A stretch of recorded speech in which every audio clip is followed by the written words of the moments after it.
Director, International Sustainable Development Institute ISDI, and Senior Financial and Information Technology Consultant, Harvard Medical School; Dr. Masato A., Economic Affairs Officer, United Nations Economic and Social Commission for Asia and the Pacific, UNESCAP; Mr. Carrie Hyunge Jo, Country Director, Bangladesh and Bhutan, Korea International Cooperation Agency, KOICA; Mr. Kamran T. Rahman, President, Bangladesh Employers Federation, BEF; and Dr. Debopriya Bhattacharya, Distinguished Fellow, Center for Policy Dialogue, CPD. I request our respected session chair, keynote presenter, and speakers to come up on stage and take seats.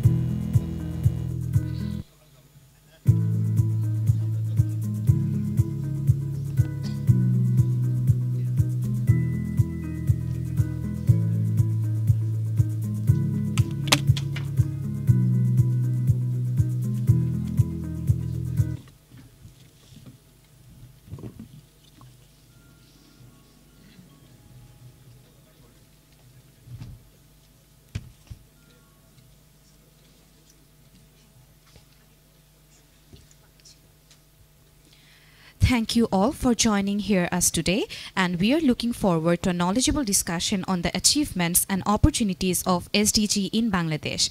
I would like to request the session chair of the session, Mr. Mohammad Abul Kalam Azad, to take over the session. Thank you so much.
So, dear friends, ladies and gentlemen, good afternoon.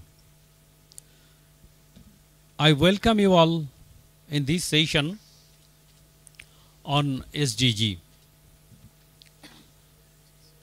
You see, here is a very rich panel. Just on my right hand side, here is Mr. Asif Ibrahim, who will be presenting the paper. You know Asif Ibrahim, he was working for a long time, and still he is working with BUILD.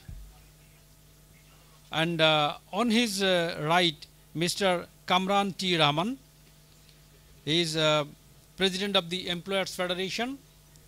And on his right, Mr. Carrie Jo. He is from KOICA. KOICA is a very good development partner in our country. And on my left, you will find Mr. Masato Abe. He works in UNS Cup in Bangkok and working on SDG. On his left, very well-known figure, Mr. Debapriya. His name is good enough to introduce him. And on his left, our one of the non-resident Bangladeshi, NRB, Mr. Muhammad Iqbal Yusuf. So dear friends, this rich panel will be discussing on SDG. Here in this room, the government officials and the representatives, those who prepared the SDG Bangladesh chapter, some of the giant people are here. Especially I would recognize Dr. Shamsul Alam. He was working and still working and in Bangladesh, as we are coordinating the SDG activities from Prime Minister's office, but Secretariat service from GED, which is being led by Dr. Shamsul Alam. You know, last 2.5 years, we worked with all of you on SDG. As we had translated it in Bangla, then we mapped which SDG indicator be implemented by which ministry and agency. We had the data gap analysis, resource gap analysis. We worked on the training and monitoring evaluation framework. Also, we developed one SDG tracker. This enables us to evaluate all the time how we are doing in achieving SDG. We worked on localization of SDG in the division and district. We are going up to the sub-district level.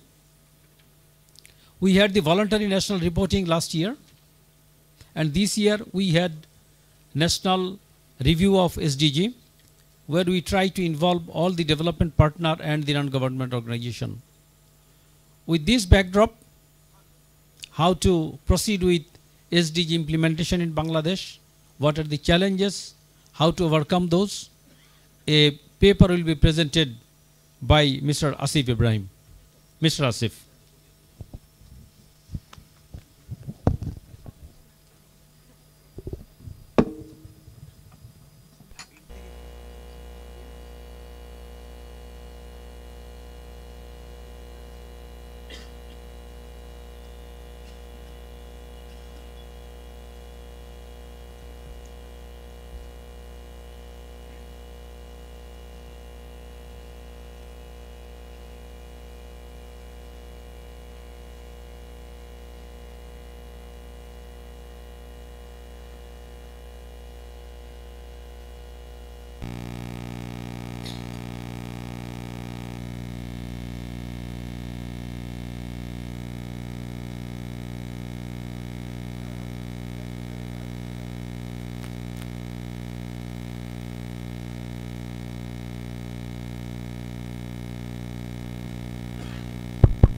Thank you very much, distinguished session chair of today's session, Mr. Muhammad Abul Kalam Azad, the principal coordinator for SDGs Affairs, and the distinguished panelists in this session, the former presidents of Dhaka Chamber of Commerce and Industry, the current president, the directors, government officials, and representatives from the business community and academia, and of course representatives from the media.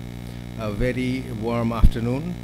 It is indeed an honor for me to come and speak. I speak in many forums, but whenever I come and speak in any conference or workshop of Dhaka Chamber, I feel that I have come home, as I have led this chamber in 2011 and 12. And I congratulate Mr. President on holding the 60th year anniversary of our beloved Dhaka Chamber of Commerce and Industry.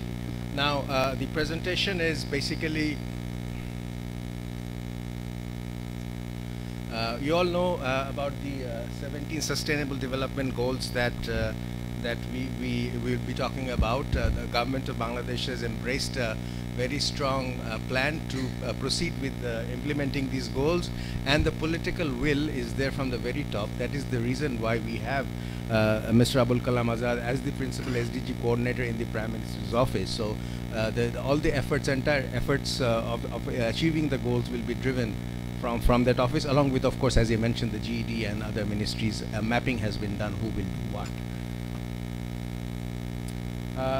Broadly, the private sector in Bangladesh, you can categorize them in multinational, local-based, small, and individuals, including who are self-employed, the diaspora group, and volunteers and experts. But the most important thing is the financing for investment outlay, because the SDGs would require a lot of funds, and as you can clearly see that in the 7th five-year plan, almost $314 billion investment is sought from the private sector out of the total to $407 billion. So private sector will play a key role in implementing the SDGs by investing in the 7th five-year plan.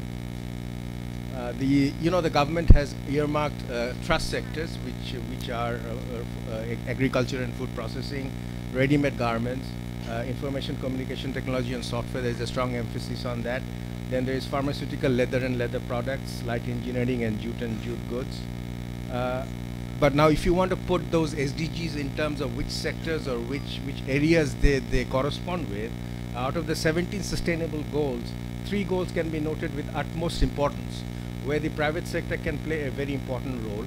These are goals 8, 9, and 12, which are dealing with economic growth, which are dealing with employment, industrialization, and innovation, production, and consumption patterns. So, as you can see, if you look at what activities that we undertake as private sector in the country, these encompass mainly these areas. More specifically, 9 is mainly linked with issues related to business and industry stakes. However, 2, 3, 4, 7, 10, 11, 13 all have close links with the private sector. So you can see that the private sector indeed would be one of the key players if Bangladesh is to achieve the Vision 2030 of the UN agenda, the global agenda of leaving no one behind. In terms of the global business, taking into cognizance the importance of sustainable development goals, a survey was conducted where 70% of the businesses surveyed said that they are already planning how they will engage with the SDGs. 13% of businesses have identified the tools they need to assess their impact against the SDGs. 41% say they will embed SDGs into their business strategy. And 90% of citizens say it's important for business to sign up for the SDGs. So as you can see, an awareness and momentum has been created among the private sector as well. There are some very good initiatives taken by multinational companies that can relate to SDGs. It's, for example, Aviva, you all know, has partnered with the Indonesian government to improve legislation and provision of birth registration for street children. That can be categorized under SDG 1.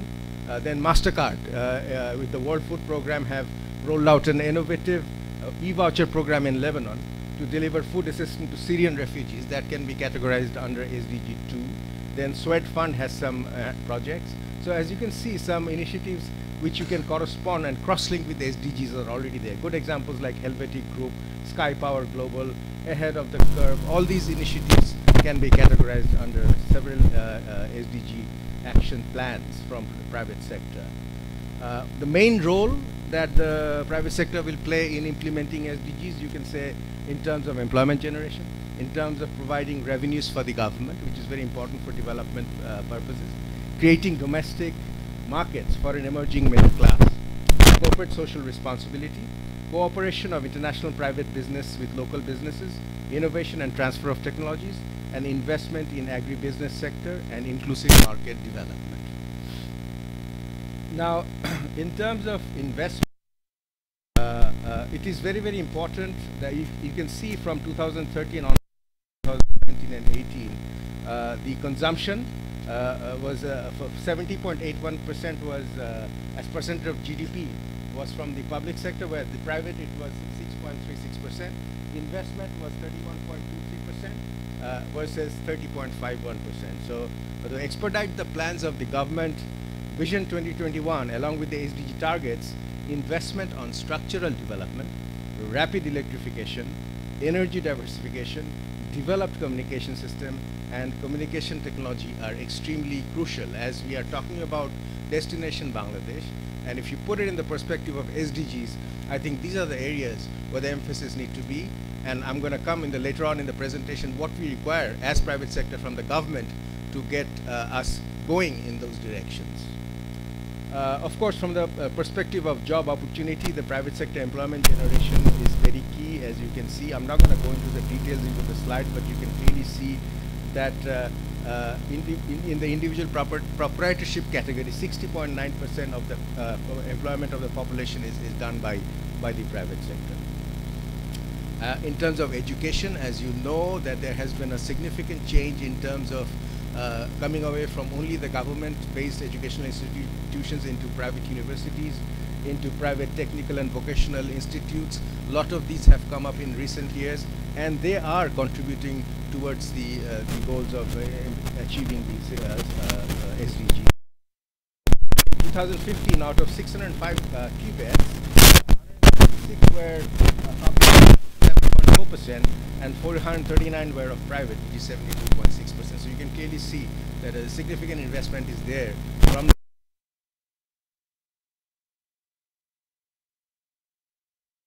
institutions in terms of private hospitals, diagnostic centers, medical colleges, dental colleges, postgraduate institutions, so and so forth. Energy generation, where Bangladesh has seen remarkable progress, you can clearly see that majority of the investment, of course the government has been a very key player, but the majority of the investments in the energy generation, starting from the quick rentals that was started in 2009, end of 2008 and 2009 beginning, is actually a contribution from the private sector, which I guess in a certain category, certain aspect fulfills the SDG 7, which is renewable energy and solar power plants having combined capacity. So all of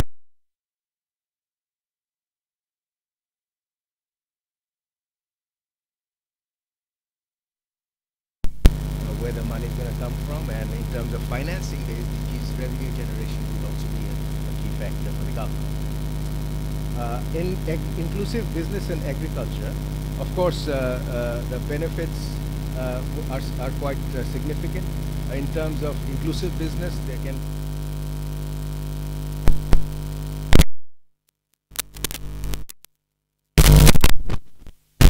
stage of agro products because of the fact that we cannot process them properly.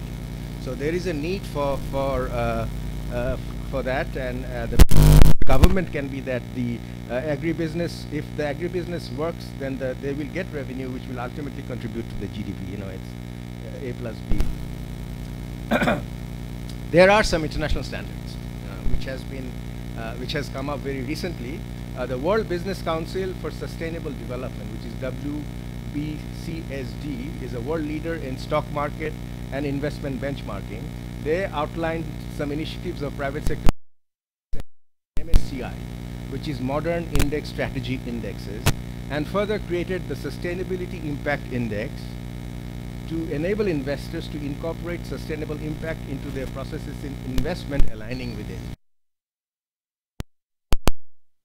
There is also a benchmark for Low Carbon Technology Partnership Initiative, which demonstrates how private sector can drive systematic and transformation across all economic systems spectrum. And there's the National Infrastructure Guide for business to help raise awareness of investing in natural infrastructure. So these are some of the international standards, benchmarks that have recently come up. There are some good projects, as a matter of fact, that has been going on in Bangladesh. Development partners have partnered with trade associations and chambers. GIZ and BUILD has got a project on PSES, which is promotion of social and environmental standards. UNDP has several projects, which is barrier removal, cost-effective development and implementation of energy standards and labeling. I think that's a very important project. There's a green brick project, which is also being implemented by UNDP to clean up the brick fields. Then there is a program of that BGMEA has which can be linked to SDG 12, which is trees towards resource efficiency and environmental sustainability. Then the Partnership for Cleaner Textiles project, which is also partnered in a certain extent with BGMEA and others, is also an example where you can clearly see some of the projects that are there to improve the pollution reduction in the industries, as well as improving the efficiency of the industries, which align with the overall SDG targets expected from the private sector of the country. There can be opportunities also for businesses, because a lot of people, when I had discussions with business, they said that, okay, fine, SDG is all good, but you know, what's there for us? I mean, we are in business to make profit.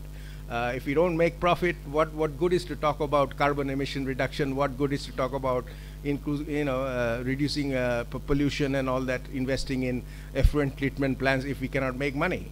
But there can be avenues of business areas where if you invest, you can reap benefits, especially after, I can give an example, after the collapse of the Rana Plaza, and the remediation process that the RMG sector has gone through since 2013. A lot of business opportunities has arisen. As an example, being an RMG exporter, we've often found that we couldn't find fire doors where to buy it from. The certification, the requirement was so different that we had to find sources where to buy from. And once we bought it, then it was rejected by the standards, the buyers. They said, no, this is not good. You have to get it from somewhere else. So what I'm saying is there can be an area of opportunity for areas like securing long-term success of business by improving broader enabling environment, creating a diverse and compliant business chain, and so and so. Then you have the strengthening of relationships with employees, customers, and other stakeholders.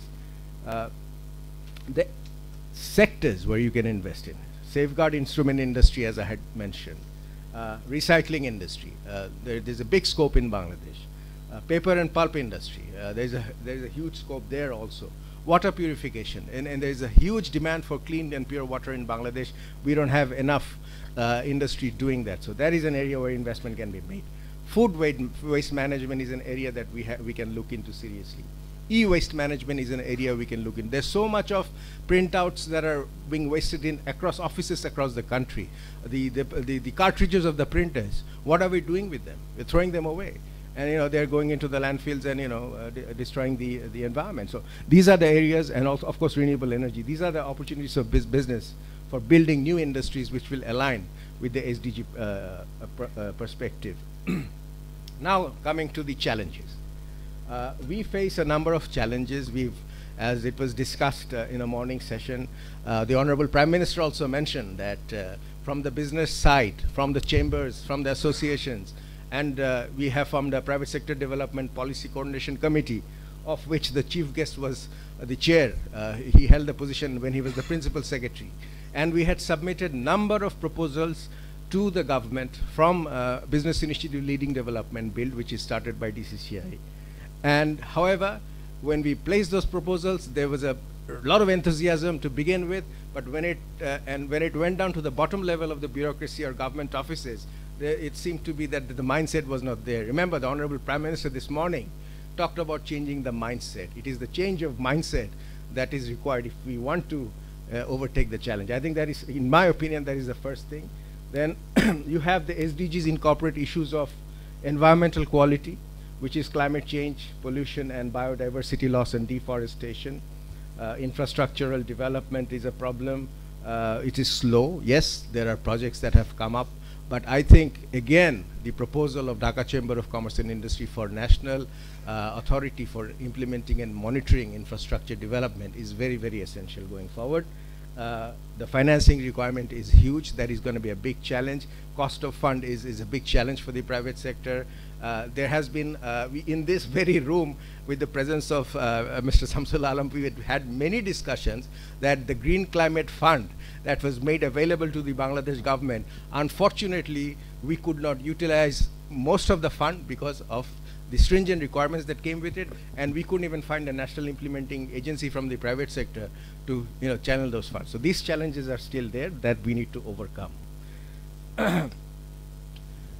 Of course, then again, there are issues of where public support is needed in employment generation in private enterprises. We need public sector support by creating an enabling business environment. Implementation of development budget, we need public support by efficient PPP initiatives. By increasing, to increase agricultural production and ensure supply throughout the country, we need support inclusive business in agriculture and provide incentives to companies working for farmers, producing agricultural equipment and seed, promote export of agro-based products, etc. Then, of course, for the education sector, for health services sector, for ICT sector, I see the president of BASIS is sitting here. Lot of rules or regulations are still there. One of the key areas, I think, is the cost of internet bandwidth in this country. I think that is also an area where we need support from the government. For generation of energy, we need support in terms of friendly policies. If there is PPP in energy sector, corporate tax breaks and other things need to come forward. Now, this is, I'm sure I don't have to mention it to the session chair, but there is already a government action towards the SDG implementation. There is an implementation and monitoring committee. The translation of documents have been done. Mapping of ministries have been done. There is a concrete action plan in place. Data gap analysis has been done. A training handbook on 7th five-year plan has been done for SDGs. Localization of SDGs has been also top of the agenda. An M&E framework has been put in place, and a SDG tracker is also has been put in place. What we would like to request, as he's the session chair and the principal coordinator for SDGs in this country, is for him and his office to engage more with the private sector, especially from the perspective of data gathering and data collection. I think that's an area where in general in the country we lack lack of expertise, so that needs to be looked into very seriously. Some of the way outs that can be there is availability of scientifically proven information, as I have mentioned, so that a national action plan aligning with the SDGs, climate change, can be prepared in close consultation with the private sector. All policies of the government should be coordinated and aligned in order to achieve SDGs. Fiscal and monetary policies and industrial policy, agricultural, jute, ICT, and other sectoral policies should be orchestrated to address these issues. Shared responsibility is very, very important. Partnership between public and private sector. There should be private representation, which we strongly feel from Dhaka Chamber, in BIDA, in BEZA, in PPP Authority, and other important organizations to serve investment, industry, and infrastructure issues. If we cannot have the platform to raise our voices in these very, very crucial agencies of the government, it's not going to serve the purpose of hearing our voice. So I think that could be something that the government can look into. Creation of NIDMA, I had already mentioned.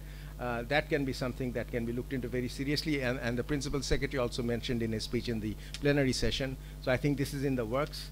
The SME sector tends to have limited access to and influence its policy making. Structured dialogue initiatives should therefore be made. Special provisions to obtain input from SMEs should be there. As you know, DCCI is the largest SME chamber, so we want to work with the government in that regard. Private sector task force can be established to put forward integrated, shared ideas under PPD platform as well. Then again, you can have private sector participation in policy design programs, ensuring mixed governance, shared responsibility, support research and innovation work across and various sectors in the economy, and provide research funds for agencies that are working with research. I'm very happy to announce that we have actually received a grant from the government in Business Initiative Leading Development. I think that is the first private sector grant given by the Ministry of Finance to a private sector research body. We thank you, the government, for that, and we hope that such funds and grants be made available so that private sector research can be further strengthened. A database of activities projects being implemented in the country should be shared and available to all concerned. Benchmarking of resource use, taking examples of successful countries can be taken as examples. Industrial clustering and benchmarking, I'm almost coming to my end. SDGs need to be integrated with core business operations and growth strategy. Continuity of policy is very, very important, as was mentioned by the President also in his speech.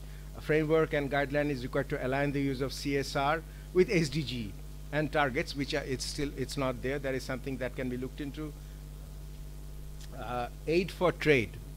Strengthen the global technical and fiscal partnerships to help SME business. Development of a well-functioning local bond market, and corporate bond against SDG-related pressing challenges can be looked into.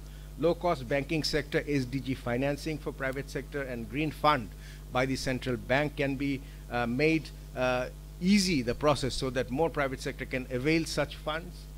Expand the network for grant, ODA, and concessional loan from developed countries, causing damage to LDCs and inbound greenfield FDI, and deepening cooperation with regional and sub-regional economic blocks to open up broader avenues of cross-country private sector trade and investment connectivity and exchange of learning, know-how, and new trade development.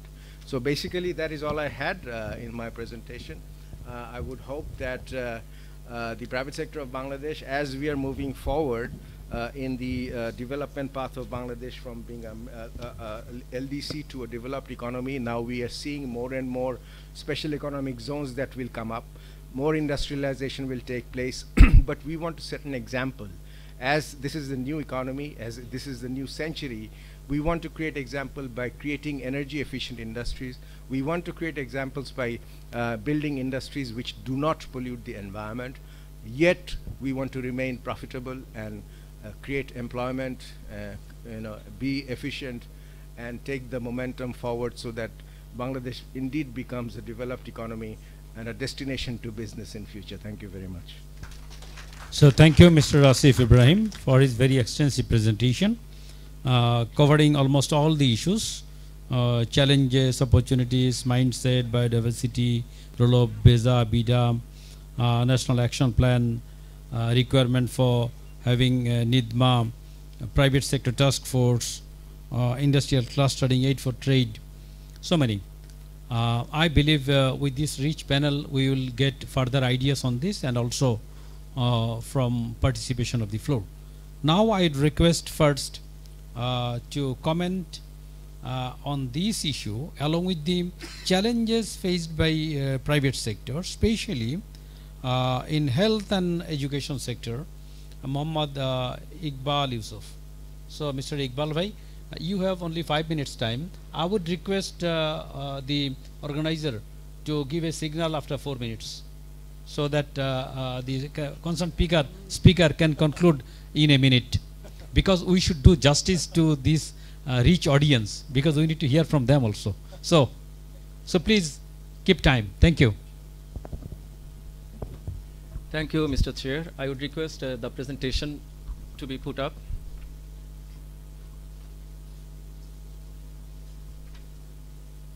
Please don't start the time count like before it shows up.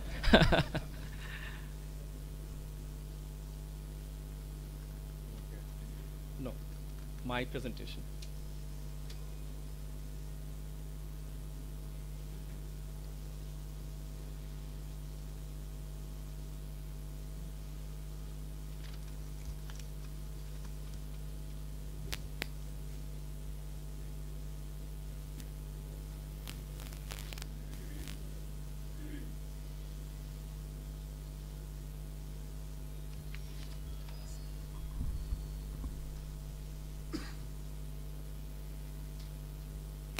Thank you.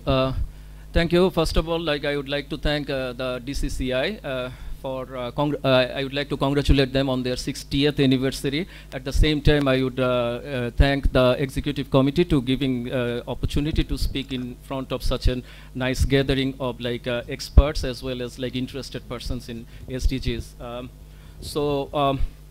And also I would like to thank my previous speaker as well, who put the keynote speech, and a lot of information he has put into, so that I don't have to go through much, but at the same time lots of recommendations will be the same as well.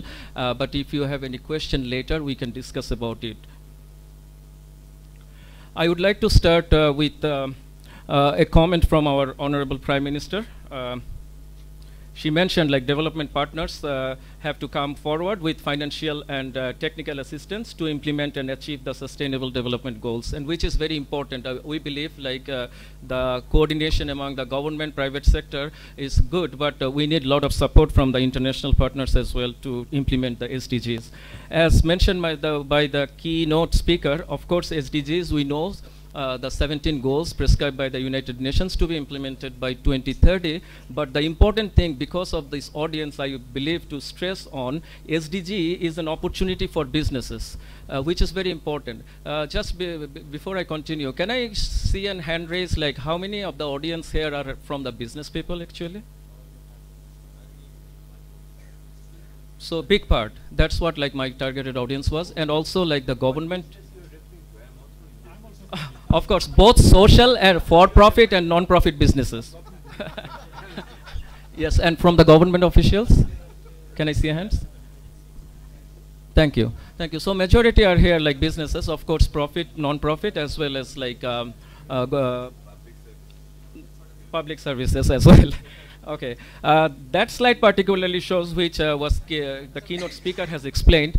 Basically, all the 17 goals we can distribute into different business sectors. That is very important. United Nations has put this graph saying that all the businesses have some part of their role to play among those 17 goals. And you can see like beginning from the basic materials, the industrialists, also the consumer goods manufacturers, healthcare, utilities, transportation, everyone can play a role into that our SDG goals to be achieved. There is not much time, I cannot explain in details, but the 4 key elements of SDG we can talk today.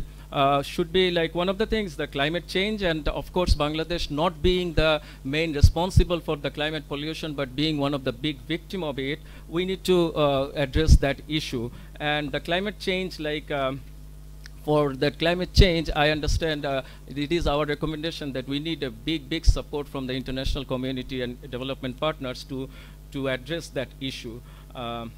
And of course, like the businesses particularly will be very much gaining based on the finances they receive for the viable and doable projects, which is like climate and environment friendly, and providing services to other businesses which are also like sustainable.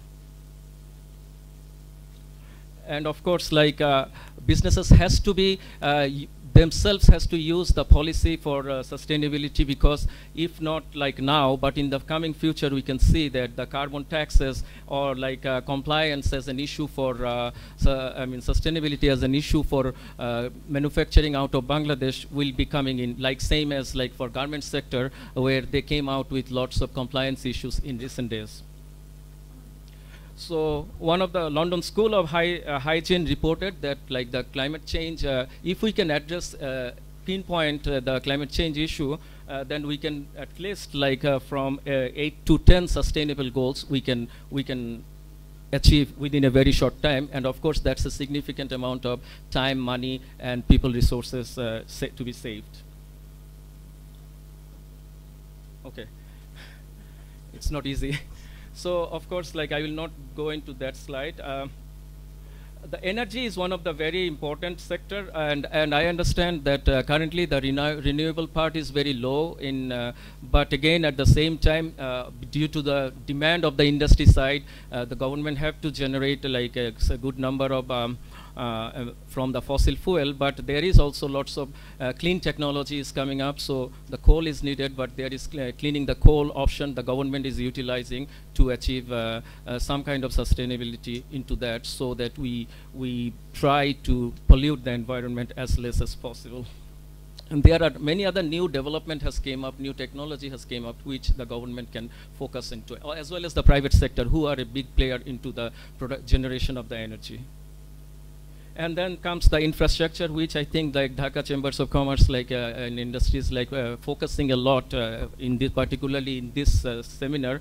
So there is big room for the transportation sector of it. Like if we can have like have a good, viable, sustainable transportation system that can reduce like significantly, give us reduce time of achieving the sustainable goals very rapidly. And as you can see, like sustained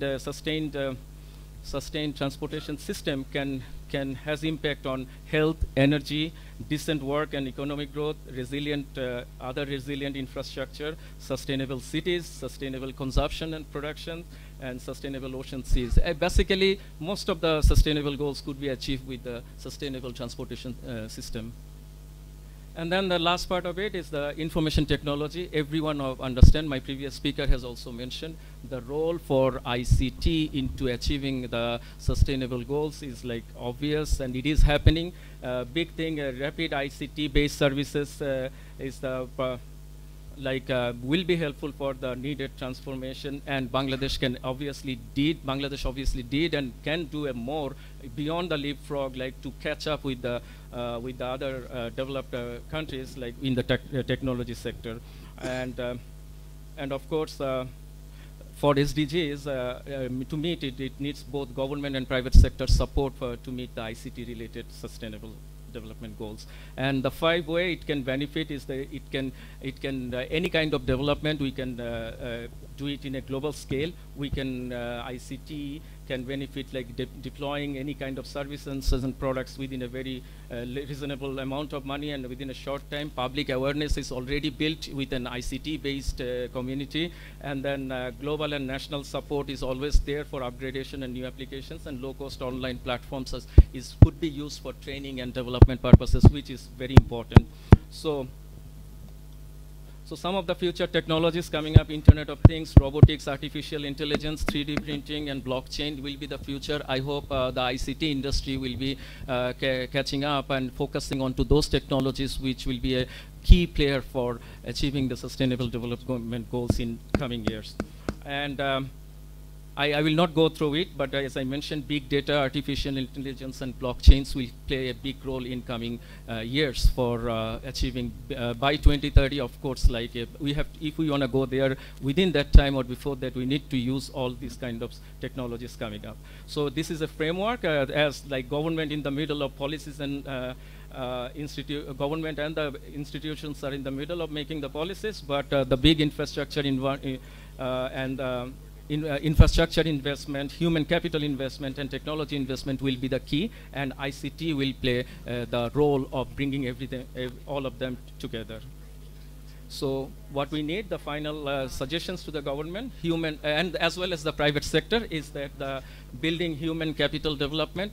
Without, we have like demographic dividend, it's of no use. This morning Nasim Bhai has said, we have just time period of 20 years. So if we want to use them properly, effectively, we have to build on them and we have to properly train them. There is nothing but more than having such good human capital. So we must try to use it.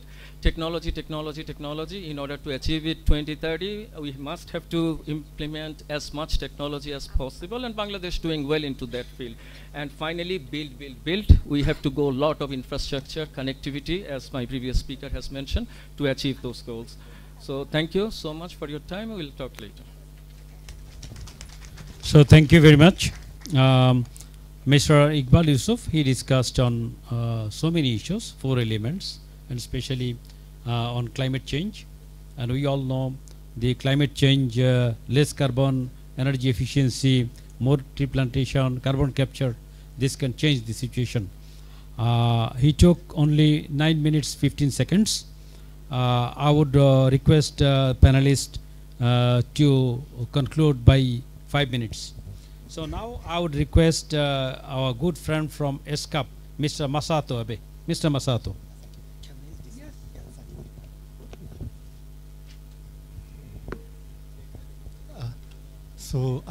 Very good afternoon, ladies and gentlemen. You can hear my voice? Well, okay. Today I have by the way, I have 5 minutes, and I have only 3 messages to tell you. Okay, number one, I would like you to remember, one Japanese very care about your country. Okay, this guy is working in Bangkok, one of the UN office, and he has a small office, and he's hanging some poster or maps or something like that, right? And one of the such a framed map is your country. You know, I don't remember why I put in your country, map in my, in my room, But actually, there is the map. Your country's map is my room, Yeah. Past nearly maybe 8 years, something like that. My first visit to Dhaka is back to 2007. I remember that, maybe October, November. And I visited, the other meeting at the Dhaka chambers. And the meeting with one of the your former president, who is actually presented in this morning, And yeah, so since then, I've been working with the, your chambers, yeah, and organizing the couple of, the workshop meeting, and you, the come to the my meeting, and also including the former, the president of the Dhaka chambers, right? So I developed such a fruitful, the relationship, and still, I would like to make some contribution to, particularly to your country, for my career. I have 12 years to go at the UN. So next 12 years, I want to do more something, right? Maybe small thing, but a good thing to your country. That is okay. So that is the first message, and the second message is going to the next slide, please. Yeah, I would like to present some real examples, right?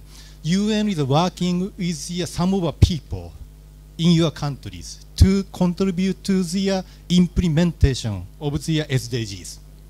And this is a kind of a networking activities between United Nations and business sectors in Asia and the Pacific. It's called ESCAP Sustainable Business Networks. And this network has a task force for disasters and climate reduction. Okay, we've been working with this task force past, I think, 6 years. Yeah, promoting the participation of the business sectors to achieve, contribute to the disaster risk reduction and climate risk reduction. Okay, working closely with the ESCAP, and to promote the global, regional, the norms. Better way to handle these issues. Next slide, please. And now you see some familiar face over there, right? From your countries, and also other countries as well, like former president of the Maldives and Mr. Mahbub Rahman and some other people and my staff, And we are doing studies and work, the workshops and many activities. And actually, Mr. Ashik Ibrahim is the chairman of this task force. And we are very proud. I mean, they are happy to support him and your countries to initiating this kind of real activities for Asia and Pacific, and to achieve and contribute to the SDGs agendas. Next slide, please. And this task force is working particularly for the several, goals, like no poverty and zero hungers, the cities and the communities, and climate action as well. And by the way, I have no intention to talk about the comprehensive SDGs, okay? Because our, the two, former previous speaker already presented such a, the overview. So I'm not talking about such a, big picture, but only talking about just those specific issues. And the next slide, please. I think you can skip this thing. Yeah. Now, the Auto Escape under this task force, what we want to do is that to promote the so-called business continuity planning. Business continuity planning is that when we have many natural, kind of natural disasters or man-made disasters, business need to react nicely, effectively, to reduce the impact of such disasters. Okay, and this is also relating very much to the climate change, present the global warming. Now we are seeing the more impact coming from the climate change. Next slide, please. And I think we can skip. We can skip this thing. Yeah. And this is some detailed overview for how the business continuity plan can work on that. There are many tasks. I think many of you came from the business, and you need to manage many things like distributions, labor, supplies, and warehousing, stock, those kinds of things.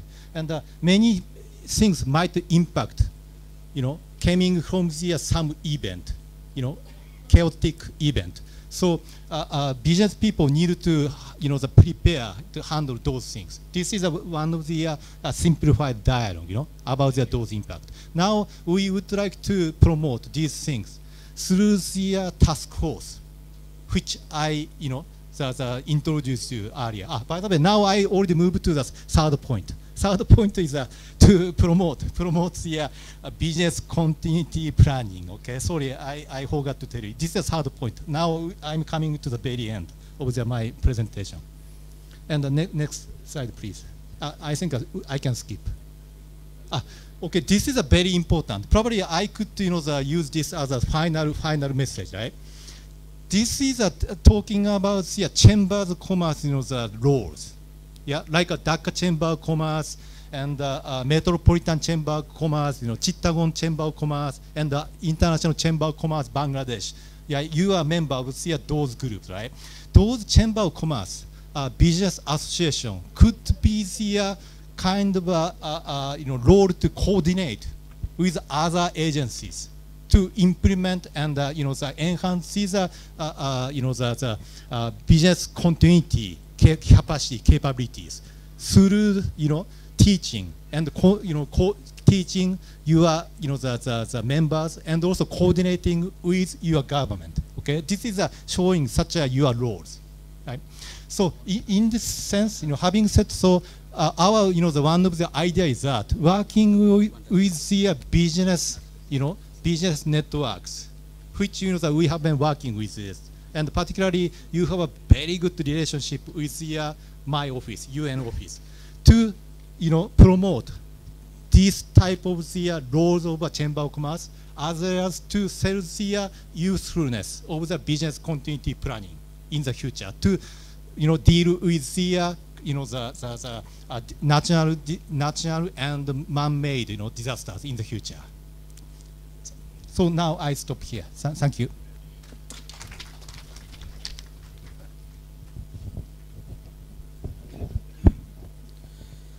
Thank you very much.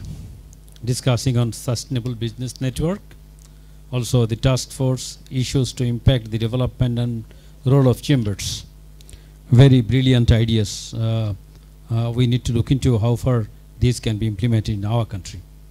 Now I would request another good friend from Koika, Mr. Joe. Mr. Joe.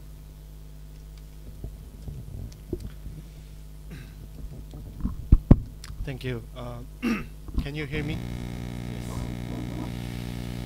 Honorable Chair, Mr. Abulkalam Azad, Principal Coordinator, SDG Affairs, and Honorable Keynote Speaker, Mr. Ashif Ibrahim, former President of TCCI, and respected fellow speakers, distinguished guests, ladies and gentlemen. I'd like to point it out three agenda today. One is I'd like to propose the industry diversifications. That is one. The second is SDG financing. And the last one is SDG localizations. So in fact, I'm from Korea, and I'm country director of KOICA, is the aid agency on behalf of Korea government. So the theme of this international conference is the destination Bangladesh. Well, I think these are excellent themes, and it is because from Korean investors, in 20 years back, we focused China as the destinations. So in 20 years back, the China was the destinations. After 10 years, Vietnam was our destination. So we are looking for another destination. So I'm quite sure that according to the CCI, the proposed team, so Bangladesh will be the next destination. Not only Korean investors, but also other foreign investors. So in that sense, I'd like to share the one thing, the history that the Bangladesh start its own way to doing business. Is the I'd like to mention about the RMG ready-made. 1978 is about 40 years back. The Bangladesh and Korean joint company, so name is Dash Deu. They invited 130 workers to Korea for 2 months for RMG industry from very beginning. So someone knows that of 130 members is the previous Dhaka North City Corporation, Anisul Haq, also a member of that groups. So those 130 groups, they do start the works in R&D sector with a Korean company. Started business, and nowadays they are most respected business leaders. So more than 85% of total export depends on the ready-made garment in Bangladesh. So I think it is good time that we need to think about the industry diversifications. I know there are some business leaders today, not only RMG but some ITs and other industries. I think we need to focus more on the diversifications. And the second one, I'd like to share with you that the SDG financings. So SDG financing, Bangladesh government, we here with the SDG coordinators, and the Bangladesh government has made around $1 trillion needed by 2030. So 40% of $1 trillion it should come from private sector, and 20% of that budget we can mobilize from overseas, which means 80% of $1 trillion should mobilize from domestic market. So in that sense, we assume that the 40% of that budget, that number should come from private sector. So we need to focus on this financing, how we can mobilize those needed budget. So in that sense, I'd like to propose that the government also need to focus the doing business easily. Ease of doing business is one of important matter. Not only business itself, so delaying the project implementation is a big burden. So I think we need to focus, cut the red tapes in collaboration with the Bangladesh government and business leaders. I think we can find out where is the bottlenecks, and we can cut the red tape together.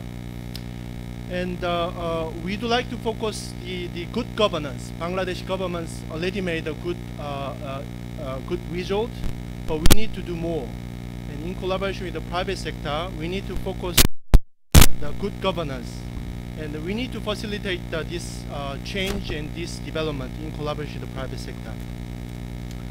So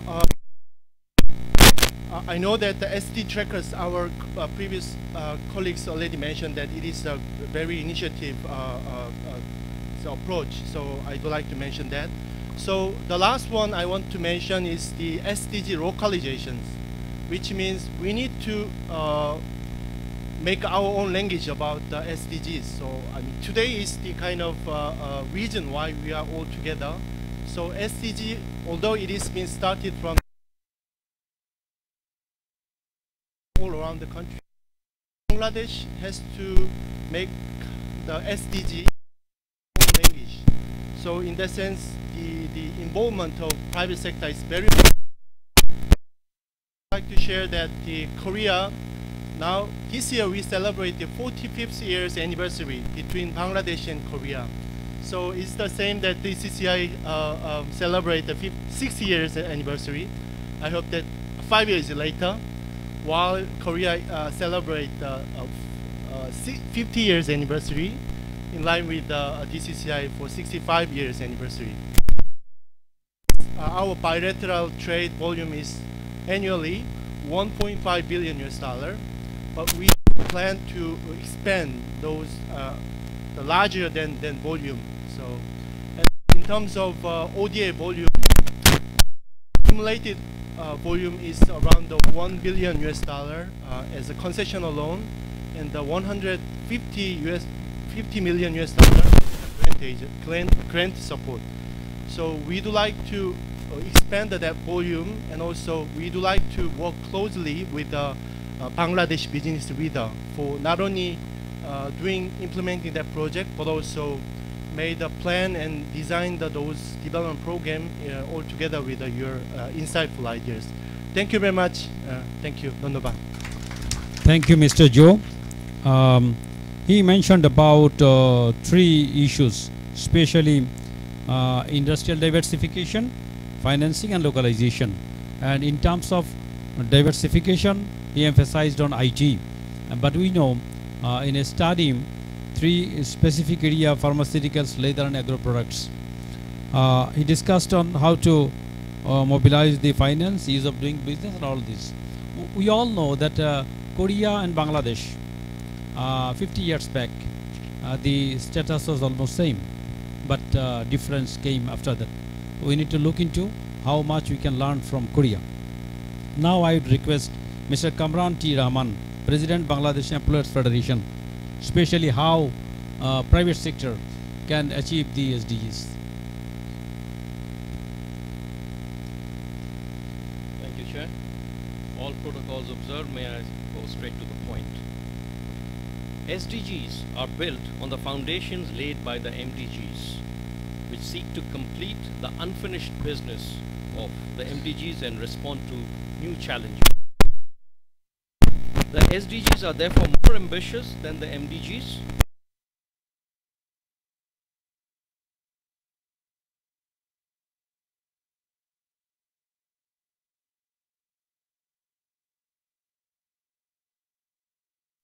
Causes of poverty, but would also accelerate economic growth, meet people's health, education, and social needs, and protect the environment. The world has adopted a bold new agenda, recognizing that the world is facing immense challenges, ranging from widespread poverty to the risks posed by climate change. The new agenda aims to eradicate poverty as opposed to extreme poverty only in the MDGs, and also preserve the planet Earth. The ambitious 15-year plan adopted unanimously by 193 member states of the UN does not come without challenges. While the target aspirations, the government is expected to set and taking their national circumstances into consideration. Climate change is one of the biggest challenges in Asia. The president of ADB stated in no unclear terms, and I quote, "Nowhere is tackling climate change more critical than Asia and the Pacific, where rising sea levels, melting glaciers, and weather extremes like floods and droughts are damaging livelihoods, taking far too many lives," unquote. Taking this reality into consideration, ADB had pledged to double its annual climate financing to $6 billion. Employment has been one of the areas where MDGs could not be achieved. Due to the slow economic growth, widening inequality, and turbulence in the global economy, employment is not expanding fast enough to keep up with the growing labor force. According to World Employment and Social Outlook Trend 2018, which was just released by the ILO, the total global unemployment is 192 million, and total global youth unemployment is more than 70 million. And out of this 70 million, I believe close to 70% are women unemployment. Finding an effective way to employ the large Asian population will be a major challenge for Asian governments. National governments must encourage the representative organizations of business and employers to intensify policy dialogue at the national level and work closely with governments and financial institutions in order to expand, create jobs, and contribute towards the growth of their economies. Perhaps the biggest challenge that comes with SDGs is funding the efforts to realize the 17 goals and 169 specific targets. According to one estimate, it would cost around $65 billion each year till 2030 to achieve SDG 1 alone. That is to lift 1 billion people out of poverty, and the total amount required to achieve all 17 SDGs would be around $3 trillion per annum. However, other estimates suggest that implementing the goals is expected to cost a whopping $3.5 trillion to $5 trillion every year until 2030. The ADB estimates that Asia and the Pacific region will require at least $1 trillion annually to finance the targets of the SDGs, while the ODA to the region at present is still around $30 billion. Developing countries will not be able to find such enormous funds from their national resources.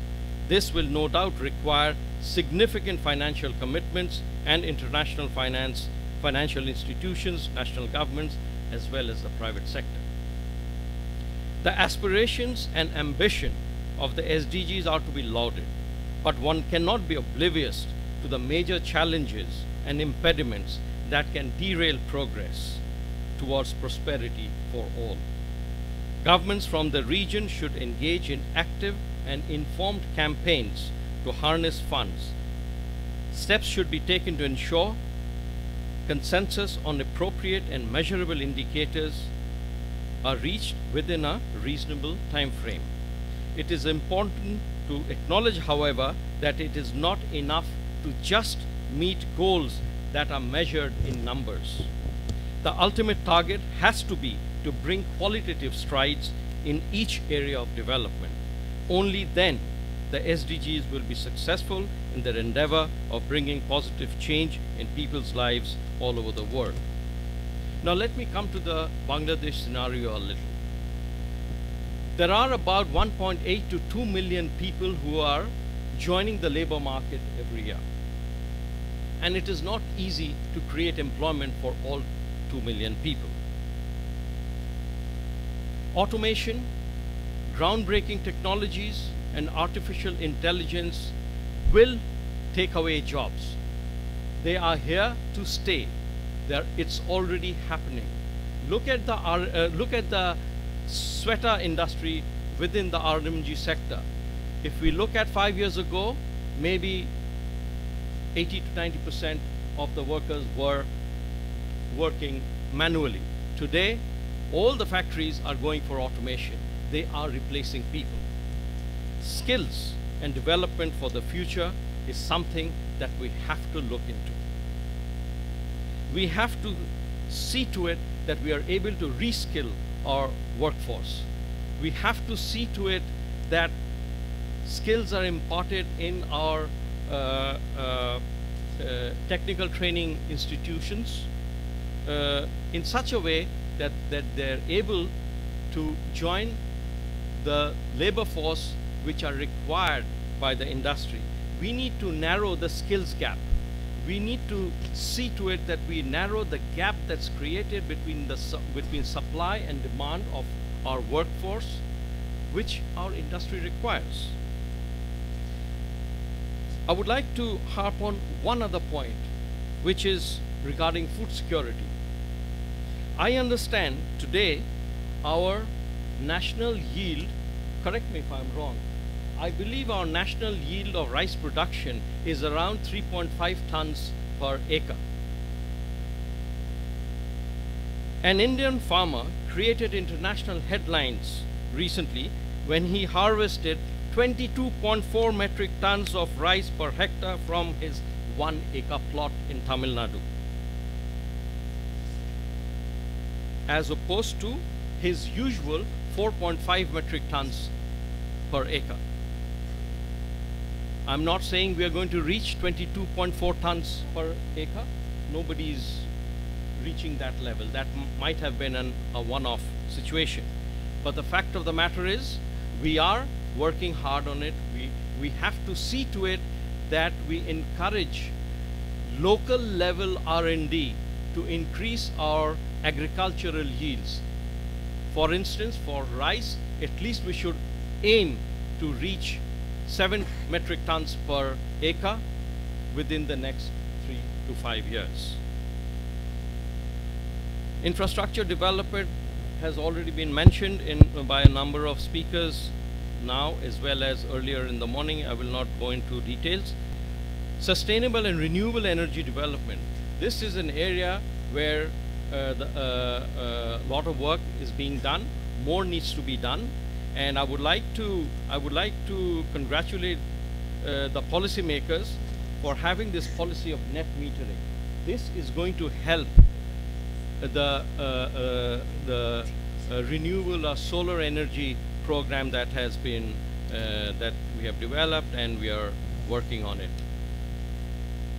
We have to understand one other thing, that we have a very, very large informal sector in Bangladesh, like most other developing countries. All the laws that we make today are actually geared towards the formal sector. We have a very large informal sector. This is something that the policymakers would also like to address and see to it that they also benefit from the SDGs that we are talking about. Thank you very much, Mr. Chair. Thank you very much. Thank you very much, Mr. Kamran. He covered on social needs, climate change, global aspiration, unemployment, especially women unemployment, how to create more job, funding $66 billion for Bangladesh per year, globally 3.5 trillion, in Asia Pacific region 1 trillion. So question of production, maybe question comes, question of production or question of consumption, sustainable development and skill gaps. Thank you very much for your nice deliberation. Now the last speaker, Mr. Debapriya Bhattacharya. Maybe you will be discussing on how we get 66 billion per annum. I will bring it from my home. Honorable Chair, my esteemed fellow panelists, the President of Dhaka Chamber, and I see other former presidents and the directors over here, Excellency, the newly appointed High Commissioner to London, my fellow colleagues, Dr. Hussain Zilur Rahman, Dr. Samsul Alam, and many others over here.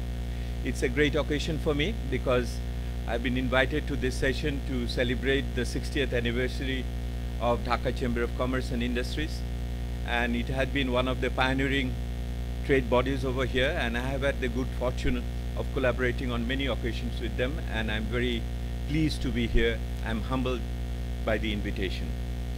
Mr. Chair, speaking last in a panel is always not very helpful because everything has been said. But it's also helpful in the sense the rest of the time is mine, as long as I wish. But I will follow what I said, usually do, that my grandmother's principle. When my grandmother passed away 40 years back, she told me, grandson, you will be invited to Dhaka Chamber of Commerce and Industry 60th anniversary celebration. And when you are asked to speak last, don't say more than 3 points. And I have seen my grandmother's principle has been followed by my predecessors over here. So what are my 3 points? My first point to you is, you know, you have heard from my colleagues, and I'm tempted to ask them, suppose there was no SDGs, wouldn't you have given the same speech over here? That's my point to you. You would have given the same speech over here even if there was no SDG. So what SDG really adds value to the private sector in the certain circumstances? That is the most fundamental question. I think that question we should ask ourselves. We have done a study at CPD and we have consulted Dhaka Chambers and others.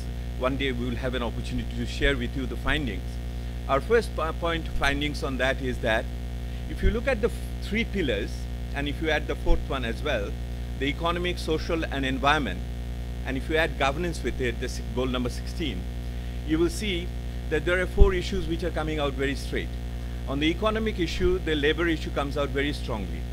On the social issue, it is the human rights which come out so strongly. On the environment front, the green growth comes out quite strongly, and it's a different dimension. And the last but not the least, on the governance, it is anti-corruption. These are the 4 issues which are at this moment on SDGs, the 4 3+1 pillars you will see. Now, if you look at Bangladesh experience, the Bangladesh experience shows that the business community is yet to fully comprehend what is the newness of the SDG. And this is not really peculiar for Bangladesh. I go around the world on this issue, particularly in Africa, you see everybody is struggling to understand what is the new role of the private sector in the SDG context.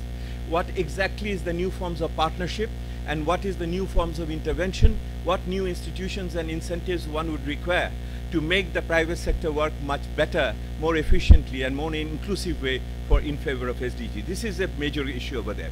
Now, if you look at in case of Bangladesh, the Bangladesh private sector quite often understood when the CSR concept was introduced, corporate social responsibility, as an extension of public relation. Now, PR to CSR and now to Sustainable Development Compact, how do you really make that transition has to be really worked out. I call upon the private sector to work out a pathway of seeing how we move from CSR to Sustainable Development Compact in that sense. So in that area, you will see whatever surveys we have done, it shows that at this moment, if you look at this SDGs, beyond the labor issue, which is the garments issue in a many big way, and also the informal labor, the highest concentration on SDG and CSR interface is in the social area. A large number of companies are taking up policies not only in terms of appointing the physically challenged, disadvantaged people. I can name the companies where they are doing it.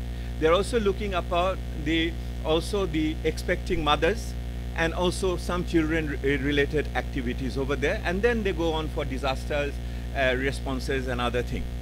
It is only very recently they have understood on the environment part, use of water and chemicals, hazards, and disposable, all these residues. So my first point to the House is that please do interpret SDGs from its new perspective in the context of Bangladesh. And in this particular area, the second issue which will come, do we really have an institutional mechanism where the new forms of public-private partnership can be embedded and can be operationalized in the future? Now, the private sector development approach or the public-private partnership in an institutional format will, if you trace back in the history of Bangladesh in policy making, will go back in 2007-8 when the then caretaker government, and with Zaluba here, I mentioned that the Better Business Forum was set up and a regulatory commission was done.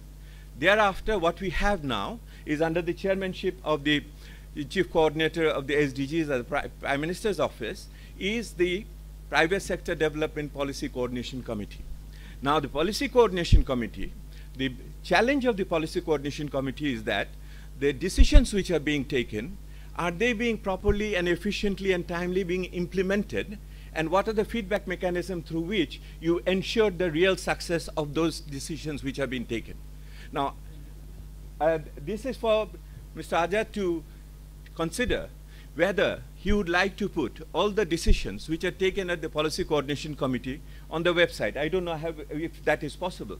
And also, not only the decisions, but also a tracking mechanism to see how these decisions are being implemented and where it at this moment stands over there. I think that will be very much in the spirit of the SDGs, the new forms of partnership, and as we move forward on these issues. My last point to you is resources. Now, of course, resources, Mr. Azad referred to it. The first and foremost point is a middle-income country aspiring to be a high-income, not a developed country in the next couple of decades wants to be there with a 10 or 11% of GDP, a tax GDP ratio is out of question. With such a low GDP, tax GDP ratio, which should be the domestic resource as the major source of SDG, never in the world anybody will really give us all that money. We'll have to generate it ourselves. We'll be able to go to that place. There are countries in the world with this kind of per capita income who have a tax GDP ratio of 18%, Tanzania in particular. So Bangladesh, in order to, if they really look for ratio, they will have to look within. It is not from outside. Number two, the second issue is that if we want the FDI to come in, FDI at this moment is 1% of the GDP, want to make it 3 to 4%. Look at Vietnam with those kind of GDP flow, with FDI flow where they're going to. Can you really have a FDI flow with, I won't go into the other issues of cost of doing business and other issues over there, where the money market does not function properly. If the capital market remains volatile and lacks trust of the investors, small investors, why on earth will other people going to invest their money? They will come with the hot money with the secondary market on the capital market and make a quick buck and leave over there. They will never look at the capital market and also our investable market as a long-term investment over here.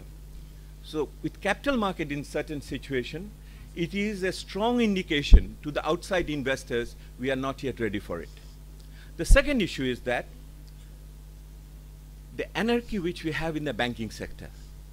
With the banking sector in such a paralysis, if not in a total deplorable situation, we do not expect neither the domestic savings to go up and not the country to be really financed in the proper way as we. If the money do not come back to the bank, how are they going to really expend it to other investment, and the liquidity would be an issue. So if the two major institutions of financing in the country, the capital market and the banking sector, the two major engines of the, the plane, and in certain situations, we will not be able to do it. So I don't touch remittances over here today. So if you, my first point is domestic resource mobilization, and my second point is, of course, the money market strengthening over there. Without significant reforms, both in regulatory and other issues, it will be very, very difficult for the private sector to deliver their envisaged role. When we went on to discuss with the private sector about what role do you see in the SDGs, one issue which came up very well, I picked it up, regulatory predictability. Regulatory, along with the institutions, is the regulatory predictability. Even if we have that, we do not have for long term, with the institutional capacity to implement them, then we are in deep trouble over there. Colleagues, I didn't want to disappoint you. I wanted to tell you that Bangladesh really has the potential to do it. And if we cannot deliver it, that becomes the biggest source of our heart pain. It is not about despondency. It is about the foregone opportunities. The last point I want to make to Dhaka Chamber and others is that SDG is all about self-accountability. It is about ownership.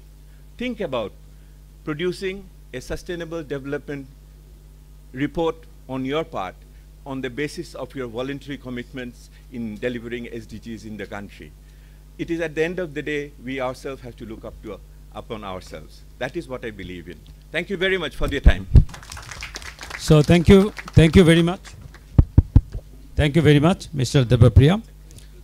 He covered 3 points, but in 3 points, so many points were there. According to advice of his grandmother, labor, there's the human rights, green growth, good governance, new role of private sector in SDG, institutional mechanism, tax GDP ratio, domestic finance, policy coordination and all this. We also understand that there is 100 economic zone, 28 high-tech park, public-private partnership, joint ventures. Are we not ready yet? This will tell the near future.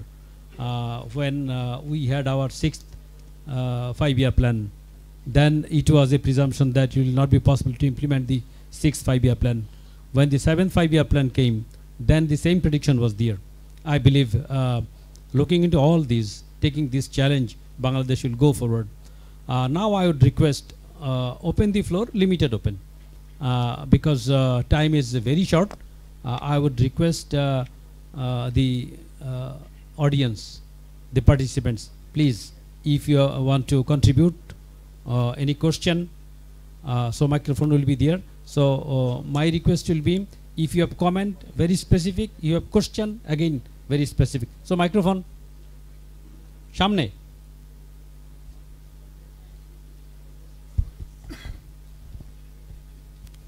একদম সামনে, একদম সামনে।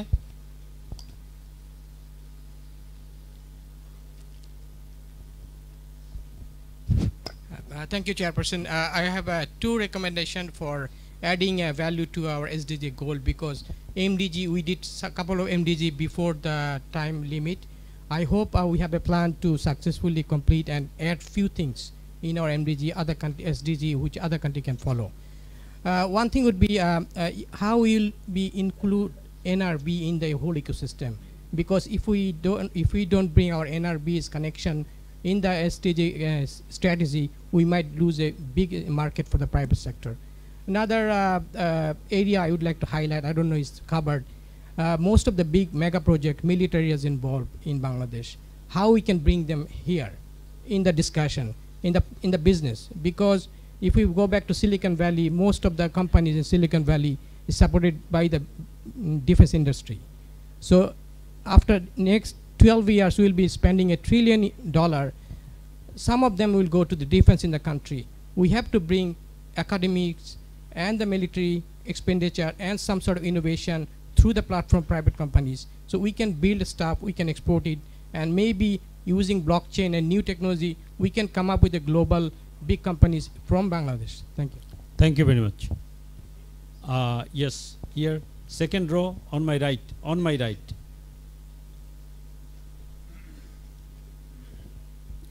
Assalamu alaikum, and thank you, Chair. Actually, there is a point. Please introduce yourself. This is Firdaus Ara. I am Chief Executive Officer of BUILD. As Dr. Devopriyo has mentioned in regard to the Private Sector Development Policy Coordination Committee, I just wanted to add some few lines in this regard. As you have mentioned that whether there is a feedback mechanism. There is a feedback mechanism. I think there is a clear feedback mechanism, because through PSDPCC there has been a structured dialogue platform established in the country, and we are getting very, very extensive support from the public sector. There are 5 co-chairs, there are the 5 secretaries, and there is an extensive tracking system also. And all these reform proposals and the implemented proposals, you will be happy to know that there are about, I think I can tell you, 85 circulars and gazette notifications has already been published through the reforms that we have been able to achieve. So far around 540 reform proposals, we can tell it to you, because these are all quick win, short, very simple, small types of reforms we have been able to propose through about 12 PSDPCC meeting, and of them 145 has already been implemented, and out of this 145, for 90 gazettes and circulars has already been issued. And all these in a software format is posted in our website, and if you do like, I can send you the soft copies of this already, all these reforms, and the tracking system is very, very extensive, as we track it daily, monthly, weekly, and yearly, of course. So this is the, thank you. I think, in reply. Good to hear. Thank you very much. Thank you. Now I would request Mr. M.S. Siddiqui, convener of SDG. Yes, I am the convener of SDG Special Committee of Dhaka Chamber. Yes. After the learned speaker, Dr. Devopriya Bhattacharya, what he says, we need to pay more tax to finance the SDG implementation. It is the responsibility of the private sector. So it's a very practical question. If each and every taxpayer or the registered taxpayer, the complaint from the government sector is that even they don't pay tax and they don't submit the return, annual return even. If I ask the NBR or the government that whether the NBR has capacity to receive and collect and preserve all the 100% return, actually they don't have. And if you look into the VAT, each and every VAT payer need to submit a return, monthly return. Actually, the NBR don't have the capacity to collect the all this return and scrutinize all these things. So even if you look into the customs department, the SI Kuda, thousands crore taka already invested from the IMF World Bank, but still they could not implement the SI Kuda WWW properly. So the proper utilization of the resources, or if business is ready, where the government is not ready to accept it. This is the problem. So we need reform and capacity building of the government in order to use the private sector to implement the SDGs. Thank you. Thank you. I want to hear any question from the back. Yes, in the middle back.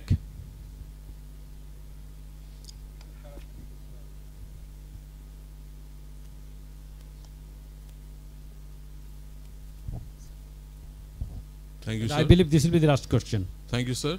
Myself, Imran Ahmed from Riverstone Capital. Basically, sustainable Bangladesh, we all know we are actually looking at the private sector. Profit making is definitely a concern. So one of the big concern is also the investment. As Devopriya sir said, investment has to be a big concern considering the money market and the capital market.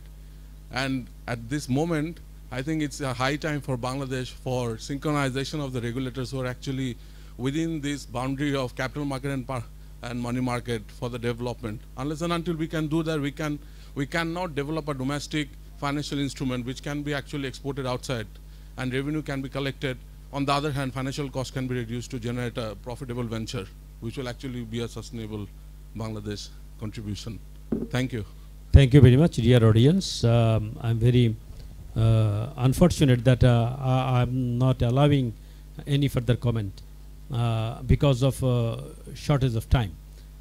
So I would request the panelists, anyone or everyone can take 1 minute each if you have any comment on the points which has been raised or discussed. Starting from. Thank you. Thank you. The gentleman in the first row, I don't know where did you get the information, but in Silicon Valley, not really like the investment comes from the totally private sector, not from the government. They come out with ideas and then the goes into for searching for capital, venture capitalists and other private areas, and then they develop. Government has no. Government just facilitates those rising up and building up the. Right. Second thing is that of course there is a need for using the technology, and I understand the technologies you are talking and I talked also, artificial intelligence, big data and blockchain, those are the technology not immediately needed. Something is coming in the future where government and the private sector should be focusing on, because there is time. It's not overnight we can do something. Bangladesh is going ahead with good digital transformation, but they have to focus on that as well. And just last point on the NBR side and data, again government is trying, as I understand, with my work with the government, I have seen they are trying to develop this kind of the latest technologies, and they are working with the private sector to develop the databases and how to be access to information is a good platform. They are trying to build up some kind of technological platform. Thank you. Thank you. I'll be very first of all, I didn't mean that you pay more taxes than those who have already paying. I meant those who are not paying. So there are a high number of them.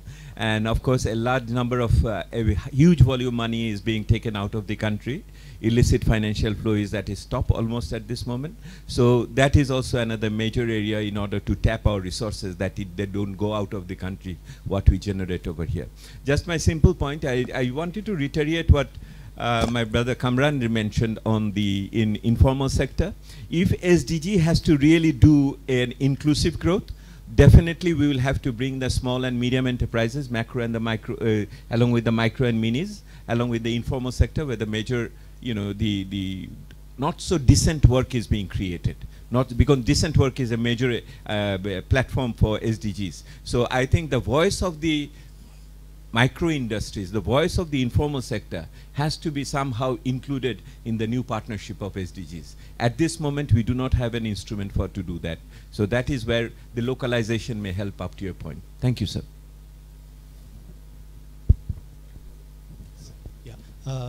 By listening the the comment from the floor, I would like to reiterate the important role business sectors and also business associations, including the Chamber of Commerce, should play, to bridging the grassroots needs with the government. And having said so, we UN would like to also facilitate such a communication between business and the government in the future. Thank you. Thank you very much. I would make three recommendations following Dr. D's grandmother. First one is reintroduce Regulatory Reform Commission, which was started in 2007. Number two is the PSDPCC. When you became the chair as the principal secretary, in the first meeting, you called a meeting to overview the implementation of the recommendations that has been placed. So that needs to be reintroduced again. And number three is implementation immediately of the National Infrastructure Development Monetary Authority, NIDMA, which is a recommendation of DCCI, and have strong private sector representation in the board. Thank you very much. If we cannot bring the informal sector in the discussion, we might have to think about changing the textbook definition of employment and jobs globally. Thank you. Thank you. One colleague mentioned that the MBL and the Customs Authority, their transparency and the effectiveness, ensuring effectiveness. Well, we agree that the necessity of that one. So from next year, the Korea also try to start the capacity building with the MBL, particularly Customs authorities. I hope that will help the private sector. But I also think that the capacity building not only focus the government sector, but also private sector needs to be engaged with a development partner. That is my comment. Thank you. So thank you very much. The recommendations which you got, excellent. The basic challenge is financing. Problem of financing is everywhere. So we need to know the innovative ways of financing. Otherwise, none is going to add extra money. Neither the World Bank, nor ADB, nor JICA and KUICA. So we need to find out the innovative ways of financing. The recommendations which are here, we will take note of it. Especially the first two recommendation of Mr. Ibrahim Khalid. But the last one, NIDMA, I don't know whether the government is willing to open another commission or authority. But we always strongly feel that SDG cannot be implemented by the government. It is obviously the private sector, and no one leave behind. All sectors, and we try to do it in our coordination committee also. Now we are incorporating the development partner also. So in the next meeting, we will request development partners to be present there. So non-government organization, the NGO platform representatives are there also. So we think that together we will achieve more, and inshallah we will implement the SDG. Thank you very much. Thank you for your participation.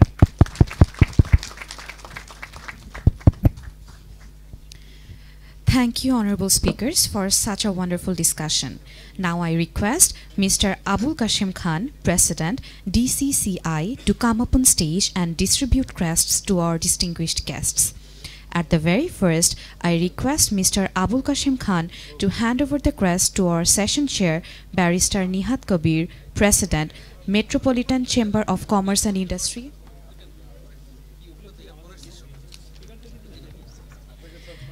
I'm sorry.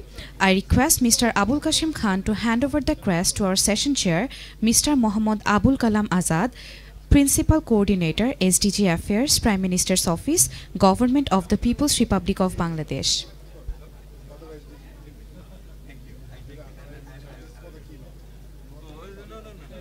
Thank you for sparing me from that.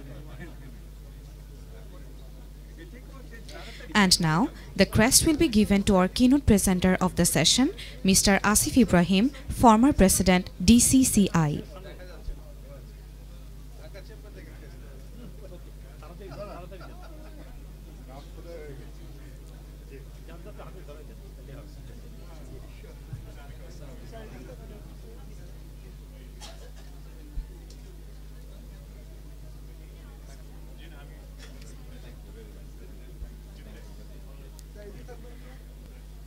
And now, the speakers. I request Mr. Abul Kashim Khan to hand over the crests to Mr. Mohammad Iqbal Yusuf, Executive Director, International Sustainable Development Institute, ISDI, and Senior Financial and Information Technology Consultant, Harvard Medical School. Dr. Masato Abe, Economic Affairs Officer, United Nations Economic and Social Commission for Asia and the Pacific. Mr. Carrie Jo, Country Director, Bangladesh and Bhutan, Korea International Cooperation Agency. Mr. Kamran T. Rahman, President, Bangladesh Employers Federation, BEF. And Mr. Debopriya Bhattacharya, Distinguished Fellow, Center for Policy Dialogue, CPD.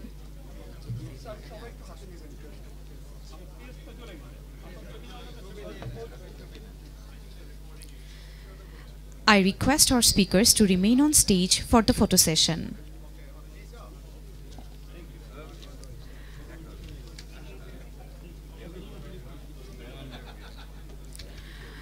Ladies and gentlemen, for your information, we would have our next session over this very venue. The session would be conducted on sustainable jute pulp paper and jute sector development. Ladies and gentlemen, with the permission from the session chair, here I announce the conclusion of SDG Bangladesh in Destination Bangladesh International Conference 2018. I hope our audience enjoyed this wonderful discussion. Thank you all for joining here today. And I would be requesting you all to stay in this very venue for the next session that would be on sustainable jute pulp paper and jute sector development. The next session would be started right after 15 minutes from now.